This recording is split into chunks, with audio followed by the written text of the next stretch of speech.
안녕하세요. 박광일입니다. 청살리 전투 100주년 기념하는 인문학다방을 시작하도록 하겠습니다. 오늘은 첫 번째 시간으로 주제는 신흥무관학교가 될 것 같습니다. 1920년 6월 달에 봉오동 전투, 그 다음에 1920년 10월에 있었던 청살리 전투는 우리 무장 독립 투쟁의 역사에서 굉장히 기념비적인 사건입니다.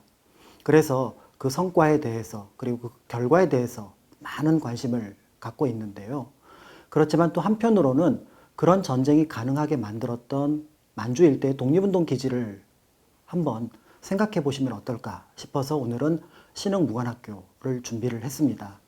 널리 알려진 것처럼 1911년 처음 신흥무관학교가 만들어지기 직전 노블리스 오블리주의 대표라고 할 수 있는 이회영 육형제, 그 다음에 안동에 있었던 석주 이상용, 그리고 이동영 선생, 그리고 김동삼 선생, 이런 분들이 가솔들을 다 이끌고 만주, 서간도로 들어오게 됩니다. 사실은 당시 많은 우리 교포들은 북간도라고 부르는 용정 일대, 연길 일대 자리를 잡았었지만 독립운동 기지를 만들기 위해서는 국내와 가까워야 하고 또 일본의 손에서 멀어야 하며 한편으로는 중국과 관계를 유지하기 위해서는 가능하면 사람이 많이 살지 않는 곳으로 가야 하는 그런 부분들이 있었기 때문에 결국은 서간도, 그 중에서도 삼원보 일대를 선택을 하게 됩니다. 많은 재산을 들고 무려 100여 명에 이르는 가솔을 이끌고 이분들이 도착했던 이곳은 굉장히 황망한 땅이었습니다. 그런 면에서 그 1911년에 시작했던 신흥무관학교의 흔적을 살펴본다는 것은 그분들의 어려움을 생각하면서 독립운동이 얼마나 어려운 가운데 시작되었는가를 짐작해 볼 수 있는 사건이 되기도 합니다. 짐작하시겠지만 일본군과 싸우는 것, 그것이 어렵기는 하지만 어쩌면은 독립운동 기지를 세우는 것보다는 덜 어려웠을 수도 있겠다는 생각을 듭니다. 1911년 처음에 경학사를 만들었을 때 1년, 2년 동안 가장 큰 고생을 했던 것은 흉년이었습니다. 그러니까 농사를 지었는데 서리가 내려서 다 망가지고 그 다음에는 농사 자체가 되지 않고 가져갔던 자금을 다 써버린 거죠. 독립운동에서 가장 중요한 게 자금인데 그 자금을 처음 2년 만에 거의 소진해 버린 겁니다. 그러니 그 다음에 상황이 어떠했는지는 짐작해 볼 수가 있을 것 같고요. 백서농장이라는 곳이 있습니다. 김동삼 선생이 이제 농장주, 장주로서 활동했던 공간인데요. 이 공간이 무너지는 건 뜻밖의 병이었습니다. 물론 다른 지역에서도 풍토병은 있었지만 백선농장은 고립된 지역에서 활동을 하다 보니까 병을 치료할 공간이 없었고 결국은 그 백선농장에 있던 사람들이 나와서 교포들에게 도움을 청할 때까지 병을 고칠 방법이 없었던 거죠. 이영만리 타국이라는 곳이 이런 부분들이 있는데요.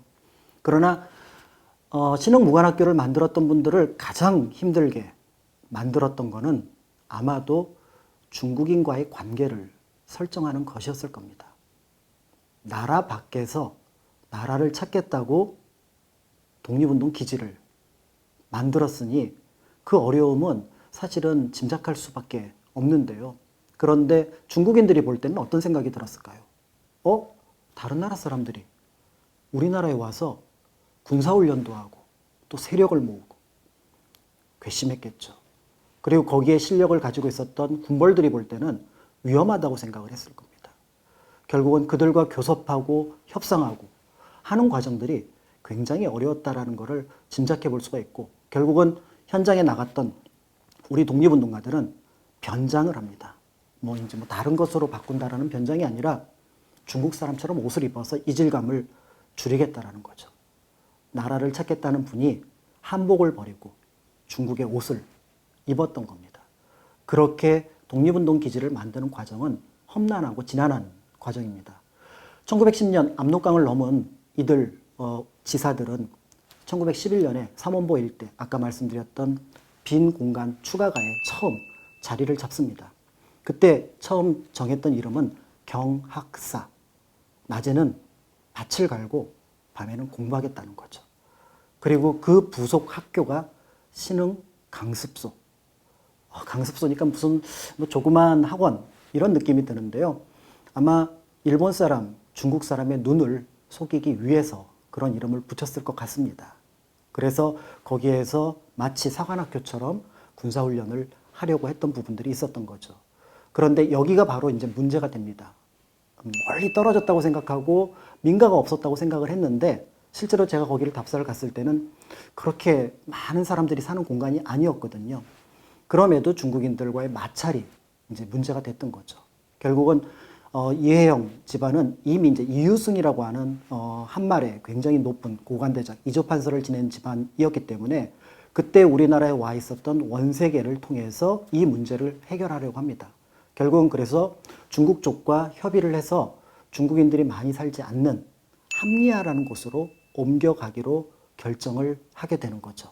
그래서 신흥학교, 나중에 이제 신흥중학교 또는 이제 신흥무관학교로 불렀던 이 학교의 본교는 함리아라고 하는 곳으로 옮겨가게 됩니다. 그나마 이런 정도의 성과를 낼 수 있었다는 것은 굉장히 다행스러운 일이 됩니다. 그렇지만 신흥무관학교는 굉장히 학생들을 모집하는 것들도 어려웠다고 하는데요. 그런데 이 학교에 어마어마한 변화가 일어나게 된 것은 바로 1919년입니다. 3.1운동은 한반도뿐만 아니라 만주 전체를 들썩이게 만듭니다. 우리가 독립을 선언했는데 일제가 그것을 들어주지 않으니 그 다음 방략은 무장투쟁이 되겠죠. 아니나 다를까 1919년 4월 11일 그리고 9월 달에 통합임시정부를 만들었던 이 임시정부조차도 1920년 1월 신년사에서는 도산 안창호 선생이 독립전쟁의 원년을 선포하게 됩니다. 그러면서 신흥학교, 신흥무관학교를 찾아오는 청년들이 넘치게 되니까 분교를 세웁니다. 쾌대모자, 고산자. 특히 고산자에서는 무려 3,000명의 졸업생을 배출하게 되는데요. 전체 신흥무관학교의 졸업생들을 대략 3,500명 정도라고 한다 그러면 그 분교의 분위기, 1919년의 분위기가 어떠했는지를 짐작해 볼 수가 있을 겁니다. 결국은 이 신흥무관학교에서 졸업한 학생들이 상당 부분은 서로 군정서, 그러니까 서간도에서 활동했던 독립군 부대이면서 군 정부에 합류를 하게 되고 일부, 그러니까 신흥무관학교의 대한제국 무관의 역량을 올려주었던 이장영 선생 같은 분들은 북로군정서로 가서 거기에서 교관을 하게 되면서 나중에 청산리 전투를 이끌어 나가는 데 있어서 핵심 요원을 기르는 어떤 그런 역할을 하게 되죠.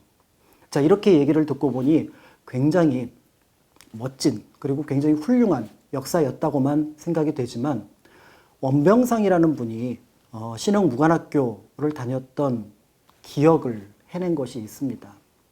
비록 이 어려운 시기를 극복해 나가고 그리고 또 한편으로 많은 학생들을 불러들여서 군사훈련을 시키는 이런 과정들을 그냥 낭만적으로 볼 수가 있는데 이분은 그 하루의 생활을 일기 속에 남겨놓았는데요.